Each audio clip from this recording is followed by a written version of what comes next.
And indeed, that series of ors there makes the point. There are various levels of description. That's the key point. There are various different levels of description at which we can talk about human beings. An extreme reduction, but it reduced everything to particle physics.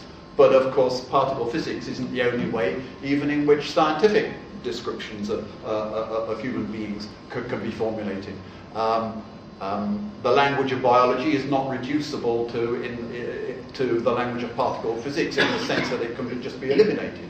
We need the level of biochemistry, and we need the level of biological descriptions of the behavior of living things as different levels of understanding, which are consistent with one another.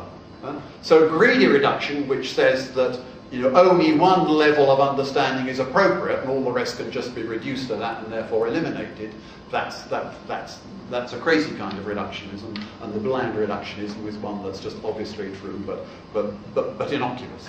So the point then is that we can talk about what it is to be human at many different levels, including the level of our common sense shared human experience of what human life is like. And that's in no way invalidated by the appeal to science to explain the nature of human beings at other levels. So what is it to be human, and then what is it that's distinctive of human beings that's not just reducible to particle physics or evolutionary biology or whatever?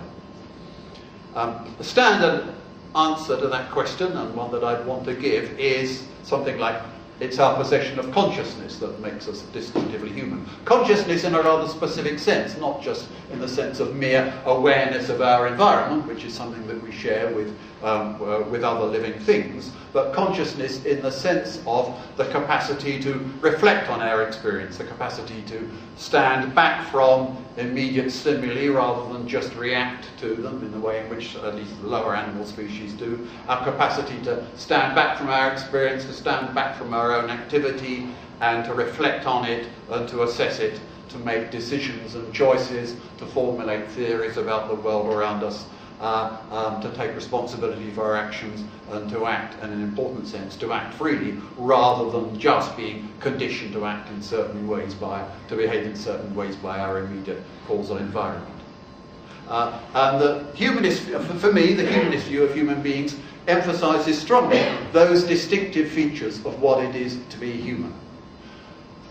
Humanism for me is not an idealisation of human nature. It's not an idealisation. It's not a sort of cosy idea that given what human beings are like, human progress is inevitable or anything like that. But it is at the same time a recognition that there is something distinctive and special about human beings which distinguishes us from other living things, from other animal species, and with that goes the idea, I think, that a good human life is one that uses to the full our distinctively human capacities to reflect on our experience, to think about our actions, to assess our actions in evaluative terms, and to make informed and rational decisions and choices.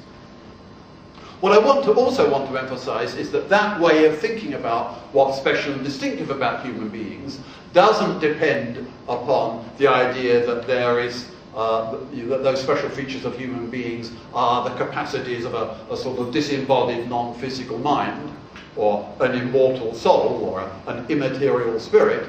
This is where bland reductionism comes in. It's important to recognise that those features of what it is to be human are in turn dependent on our possession of a complex central nervous system, which again is in turn dependent on the molecular structure, physical structure of human beings, which is in turn dependent on the behaviour of fundamental physical particles. But the point is that we can give a perfectly coherent account of what it is to be human, which recognises what's special about humanness, whilst at the same time being consistent with an overall scientific explanatory framework. So that's what I mean by the importance of consciousness and the recognition that that's a distinctive feature of what it is to be human. Now, in the light of that, I want to go on to say something about humanist morality and the humanist approach to morality. And you can see, I hope, how that leads on from what I was just saying about our possession of consciousness, because I said that what that involves is possession of a capacity to stand back from our own actions and to reflect on them, to think about whether we ought to act in this way rather than that way, and that, of course, is the beginning of moral awareness, a capacity to think about how we ought to act rather than to just act automatically in response to causal stimuli. Religious people, some religious people, not all again, but some religious people sometimes claim that morality is inseparable from religion. Humanists, of course, reject that claim, and there's no reason to think that it's true. I would on to say that morality is an integral part of what it is to be human, and it's something that the capacity to act morally is something that human beings will share in common. Yes, gone through water there. I was going to cover it for you. Sorry.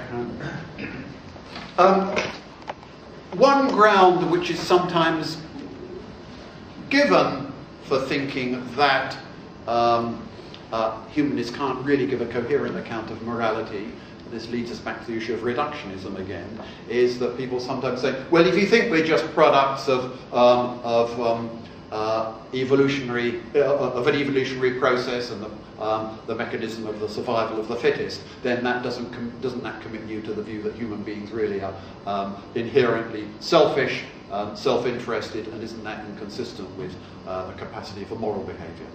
That's a fallacy. It's important to avoid crude interpretations of the evolutionary accounts of the emergence of human beings. The survival of the fittest isn't the notion that nature is red and tooth in claw, and that it's a competitive struggle for survival in which all individuals of the human species and every other species are constantly at war with one another. That's a travesty of what evolutionary theory and the theory of the survival of the fittest says. What the notion of the survival of the fittest says is simply the tautology that variations in a species are perpetuated if they make the possessor of those features more fitted to survive in a particular environment. But what it is that will favour survival in a particular environment and give enhanced survival capacity can be all sorts of things, and has got nothing to do with necessarily the individual's self-interested behaviour. What in particular has given the human species, as it emerged, increased survival capacity, was the capacity to live in groups and to act cooperatively, and with that goes the capacity of human beings to relate to one another in ways which involve thanks very much. Which involve a capacity for empathy, a capacity to be moved by. Thanks very much indeed.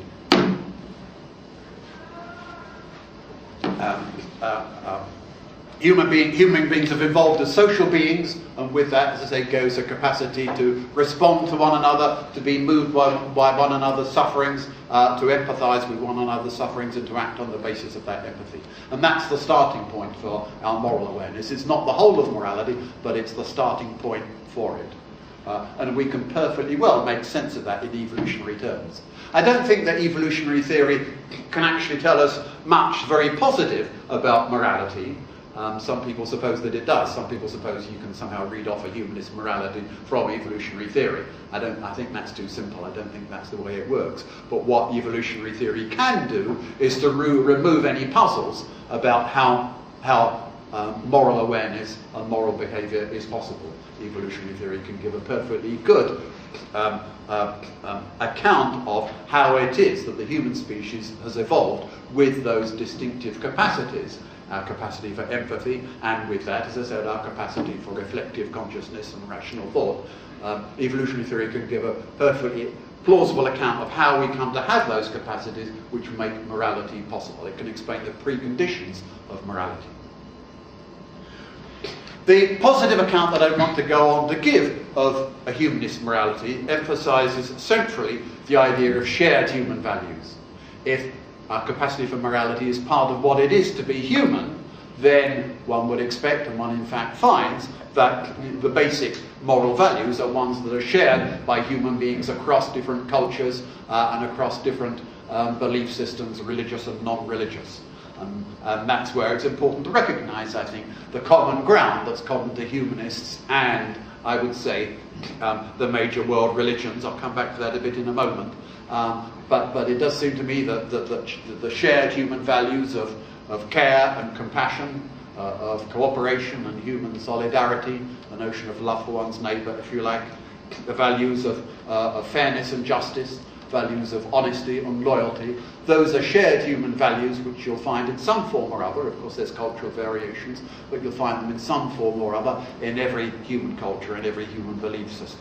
And I think that has important practical implications, which perhaps we might come back to in discussion, because it seems to be very important in practical terms for humanists to recognise that common ground and to look for opportunities of acting on those values in common with religious people who share those values.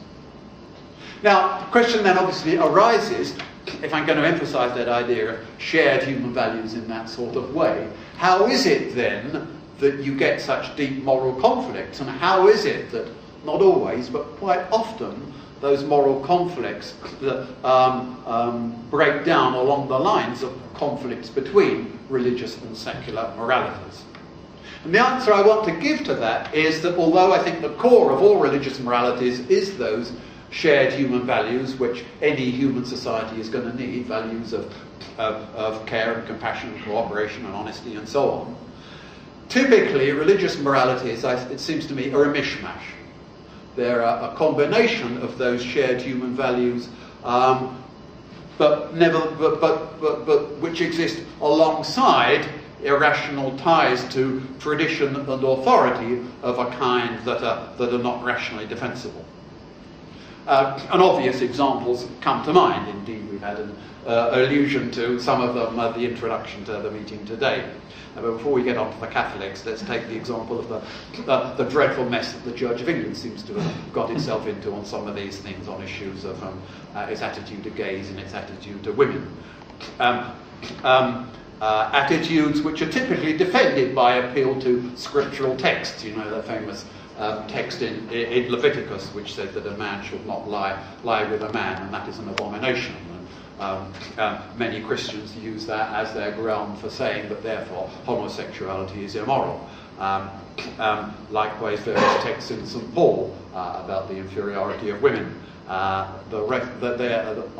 The conservatives on the ordination of women appeal to the fact that Jesus chose men for his 12 disciples. There was a nice letter in The Guardian this week that pointed out that he also chose 12 Jews. The Church of England doesn't seem so keen to follow that. But the general point is, right, that in contrast to that rational appeal to shared human values, what's typically distinctive of religious morality is that they appeal to also at the same time the appeal to texts, the appeal to tradition.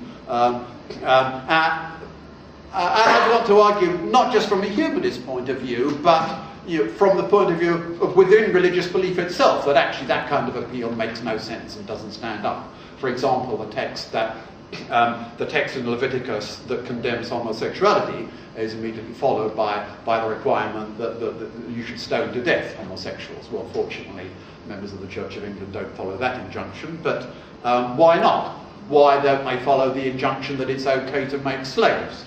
The point is that you have to inescapably use your own rational judgment, even when you're appealing to the texts. So I want to say that's no rational basis for morality at all. Likewise, Catholic positions on abortion and euthanasia, for example, are based much more on the inertia of tradition rather than a rational interpretation of shared moral values. Catholic condemnations of abortion and euthanasia, of course, appeal to the notion of the value of life, but it seems to me that the way in which Catholics and many other religions interpret the notion of the value of life has lost touch with the way in which that value is grounded in actual human experience and our actual concern for real living human beings. That's something, again, which we might come back to in discussion.